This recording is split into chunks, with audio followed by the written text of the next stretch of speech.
Good morning everyone, सभी students को नमस्कार। और हमारे महाविद्यालय के इस यूट्यूब चैनल पर मैं एक बार पुनः आपका हार्दिक अभिनंदन एवं स्वागत करता हूं। हमारी बीए सेकेंड ईयर की जो पॉलिटिकल साइंस की बुक है भारतीय राज्य व्यवस्था इंडियन पॉलिटी, इसमें आज हम संविधान संशोधन संविधान के जो संशोधन विधेयक है वो किस प्रकार होते हैं उसके बारे में अध्ययन करेंगे। तो सबसे पहले हमने पहले साधारण विधेयक का अध्ययन कर लिया था, वित्त विधेयक का कर लिया था, धन विधेयक का कर लिया था, संयुक्त बैठक का कर लिया था। अब हम संविधान संशोधन विधेयक है वो कॉन्स्टिट्यूशनल अमेंडमेंट के बारे में अध्ययन करेंगे। इसमें संविधान संशोधन विधेयक है, सीधा ध्यान रखना है। इसमें हर कंपटीशन एग्जाम में यहाँ से क्वेश्चन है वो पुटअप होता है, तो ध्यान रखना है किस अनुच्छेद में, तो अनुच्छेद 368 में है। संविधान संशोधन विधेयक संविधान के किस अनुच्छेद में है, तो अनुच्छेद 368 में है। इस बात का ध्यान रखना है। भारत के संविधान के किस भाग में, तो भाग किस में, भाग 20 में। और किस देश से ये लिया गया, तो किस लिया गया, दक्षिण अफ्रीका से लिया गया। इस बात का ध्यान रखना है। संविधान संशोधन विधेयक है वो अनुच्छेद 368 में है, भाग कौन सा है, 20 है। और ये कहाँ से लिया गया है, दक्षिण अफ्रीका से लिया गया है। तो भारतीय संविधान में संविधान संशोधन का जो उल्लेख है संविधान के भाग 20 और अनुच्छेद 368 में किया गया है। और ये लिया गया कहाँ से है, दक्षिण अफ्रीका से लिया गया है। भारतीय संविधान में कठोर और सरल, भारतीय संविधान में कठोर व सरल दोनों ही जो प्रक्रियाएं हैं, दोनों ही प्रक्रियाओं का मिश्रण किया गया है। कठोर भी है तो सरल भी है। दोनों ही जो कठोर और सरल है, दोनों ही प्रक्रियाओं का क्या किया गया है, मिश्रण किया गया है। जिसमें संविधान संशोधन की प्रक्रिया एवं शक्ति का उल्लेख है। भारतीय संविधान में संशोधन की प्रक्रिया, अब भारतीय संविधान है इसमें संशोधन की जो प्रक्रिया है वो प्रक्रिया क्या है। भारत में संविधान संशोधन विधेयक, सबसे पहले भारत में जो ये संविधान संशोधन विधेयक है ये संसद के किसी भी सदन में क्या किया जा सकता है, पेश किया जा सकता है। धन विधेयक पढ़ा था हमने तो सिर्फ लोकसभा में, वित्तीय विधेयक में जो हमने श्रेणी ए पढ़ी थी वो सिर्फ लोकसभा में।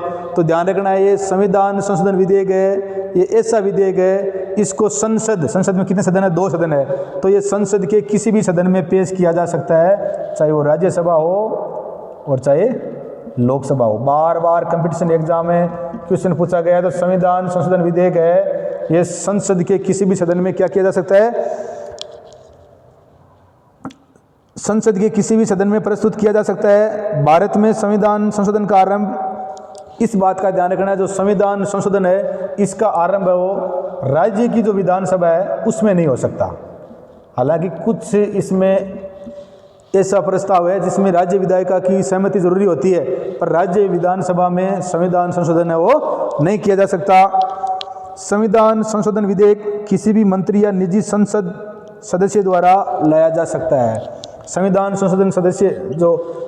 संशोधन विधेयक है ये किसी, चाहे कोई मंत्री या जो संसद का सदस्य हो, चाहे राज्यसभा का हो और चाहे लोकसभा का हो। संविधान संशोधन विधेयक है वो किसी मंत्री या निजी संसद सदस्य द्वारा लाया जा सकता है। इसके लिए राष्ट्रपति की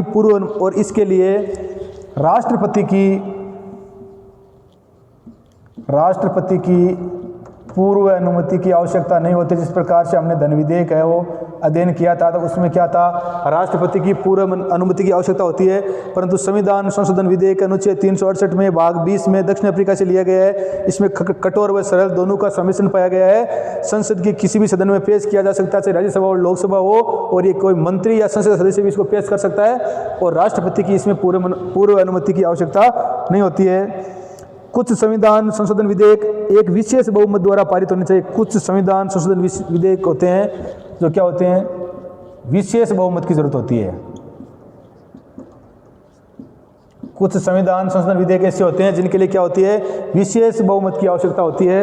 और वो कौन से, देखो, तो इसमें सदन की कुल सदस्य संख्या का बहुमत, सदन की जो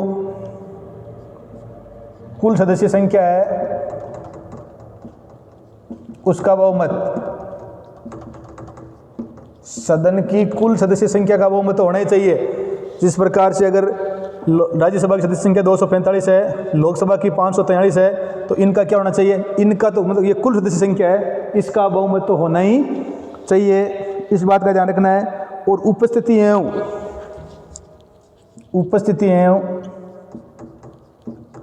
मत देने वालों के 2/3%। इस बात का ध्यान रखना है।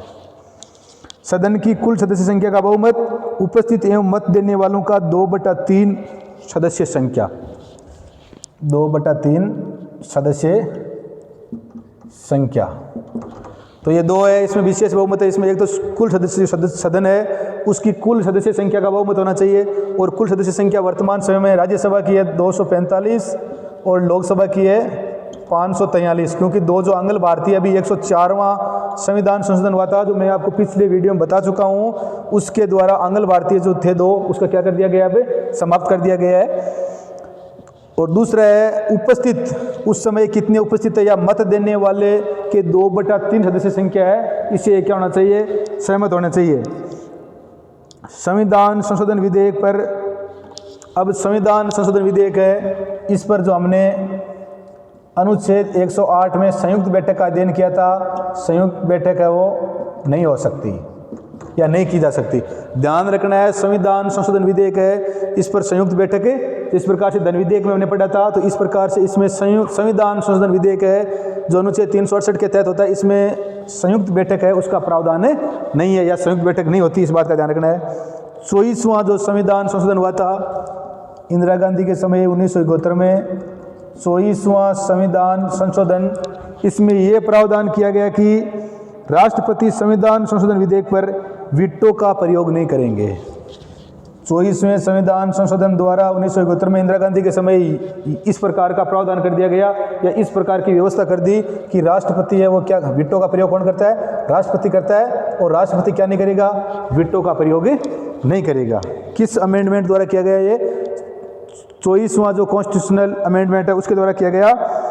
राष्ट्रपति संविधान संशोधन विधेयक पर वीटो का प्रयोग नहीं करेंगे और नहीं वो इसे पुनः विचार के लिए लौटा सकते हैं।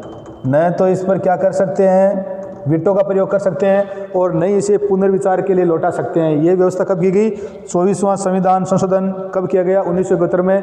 देश की प्रधानमंत्री कौन थी, इंदिरा गांधी थी, इस बात का ध्यान रखना है।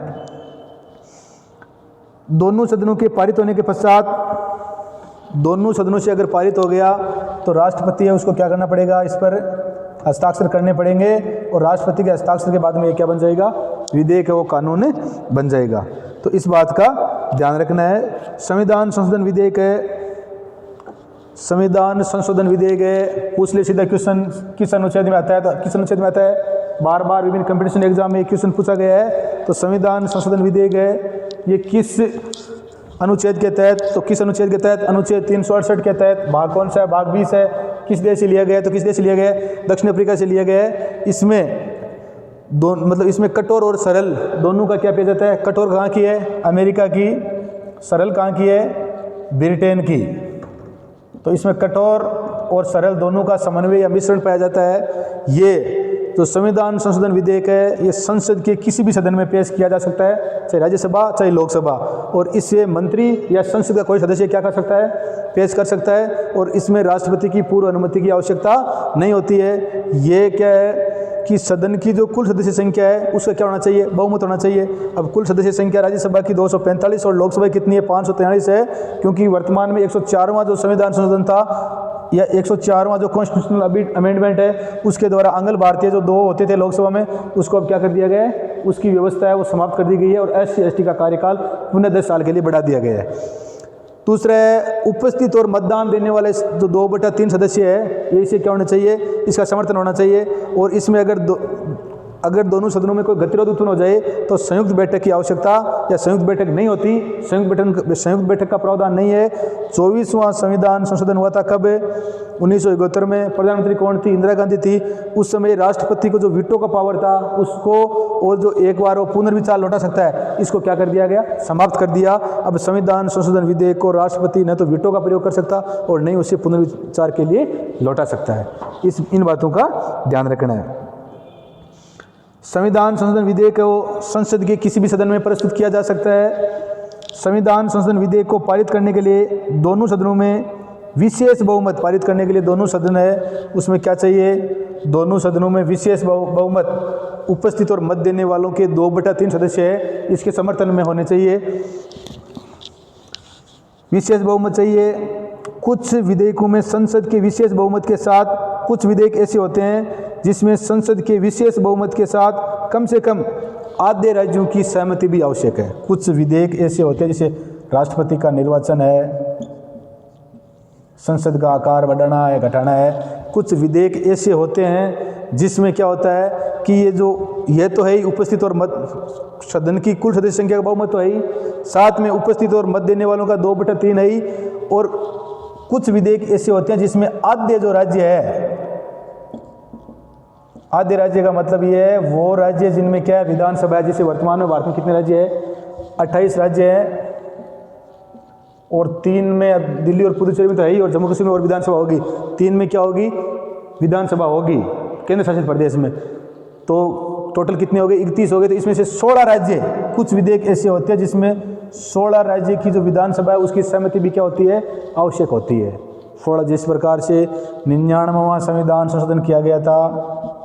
99वां संविधान संशोधन अधिनियम संशोधन कब किया गया था? 2015 में नरेंद्र मोदी सरकार जब पहली बार आई थी 16वीं लोकसभा में, तो 99वां संविधान संशोधन की क्या है? कॉलेजियम व्यवस्था जो अपनी न्यायपालिका है इसकी जो चयन की प्रक्रिया है उसको परिवर्तन करने के लिए लाया था। ये क्या हो गया था? संसद में ये पारित हो गया था। इसको 1 अप्रैल 2015 से इसको लागू करना था, परंतु क्या हो गया?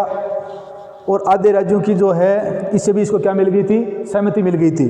तो इस प्रकार ये ध्यान रखना है कि कुछ विधेयक ऐसे होते हैं, मतलब अगर संविधान के मूल ढांचे में परिवर्तन, अगर कोई मूल जो है उसमें अगर परिवर्तन करते हैं तो ये तो है ही संसद का विशेष बहुमत, साथ में आधे राज्य है उसकी विधानसभाओं में भी क्या चाहिए? सहमति चाहिए। तो इसमें ध्यान रखना है कुछ विधेयक में संसद के विशेष बहुमत के साथ कम से कम आधे राज्यों की सहमति भी आवश्यक होती है। संविधान संशोधन विधेयक को मंजूरी देना।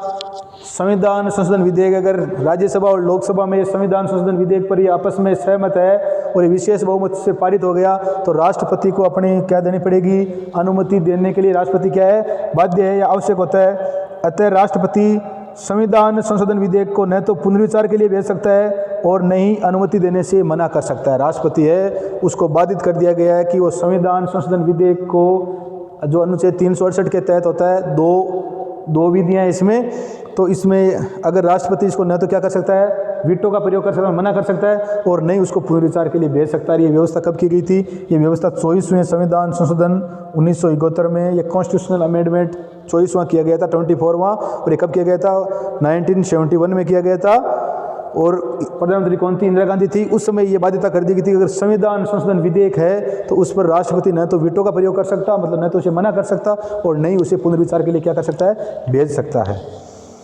संविधान संशोधन विधेयक में किसी प्रकार का गतिरोध होने पर, संविधान संशोधन विधेयक पर किसी प्रकार का अगर गतिरोध है तो क्या है? संयुक्त बैठक का प्रावधान नहीं है। हमने पढ़ा था अनुच्छेद 108 में क्या है? संयुक्त बैठक है जो साधारण विधेयक को लेकर होती है, आज तक 3 हो गई है, परंतु इस संविधान संशोधन विधेयक में संयुक्त बैठक का प्रावधान नहीं है। इस बात का ध्यान रखना है।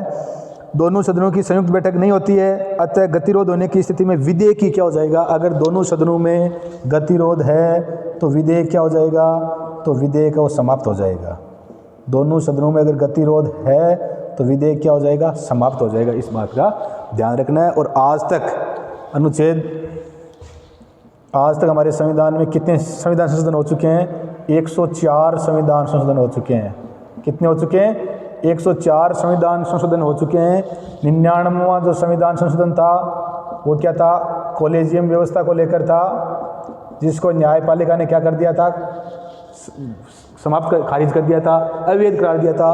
100वां जो संविधान संशोधन है, भारत व बांग्लादेश के मध्य जो सीमा है वो कौन सी है? 0 लाइन, तो उनको लेकर किया गया था। 101वां जो संविधान संशोधन है वो क्या था? GST, वस्तु एवं सेवा कर। 102वां जो संविधान संशोधन था वो OBC को क्या दिया गया था? संवैधानिक अन्य पिछड़ा वर्ग है, इसको संवैधानिक दर्जा दिया गया। 103वां जो संविधान संशोधन है, इसमें जो आर्थिक स्वर्ण है, जो आर्थिक रूप से कमजोर है जनरल के, उनको 10% आरक्षण दिया गया था। और 104वां संविधान संशोधन है वो, इसमें SC व ST का विधानसभा और लोकसभा में कार्यकाल बढ़ाया गया है। और आंगल भारतीय, जो आंगल भारतीय है जो सिस्टम था, जो लोकसभा में 2 सदस्य और हर राज्य में 1 सदस्य था, उसको क्या कर दिया गया, अनुच्छेद 331 और अनुच्छेद 333 इसको क्या कर दिया गया, समाप्त कर दिया गया। तो आज तक 104 संविधान संशोधन हो चुके हैं। तो आज हमने हमारी इस क्लास में संविधान संशोधन विधेयक है, इसके बारे में अध्ययन किया और इसकी जो महत्वपूर्ण बातें हैं उनका अध्ययन किया है। आगे की क्लास में हम आगे जो है क्लास है उसमें अध्ययन करेंगे। तो इसको अच्छी तरह से इस क्लास का है वो अध्ययन कर लेना, क्योंकि यहाँ से हर कंपटीशन एग्जाम में क्वेश्चन आते रहते हैं और कोई न कोई क्वेश्चन पूछते रहते हैं। तो इसका अध्ययन कर लेना। धन्यवाद। जय हिंद, जय भारत।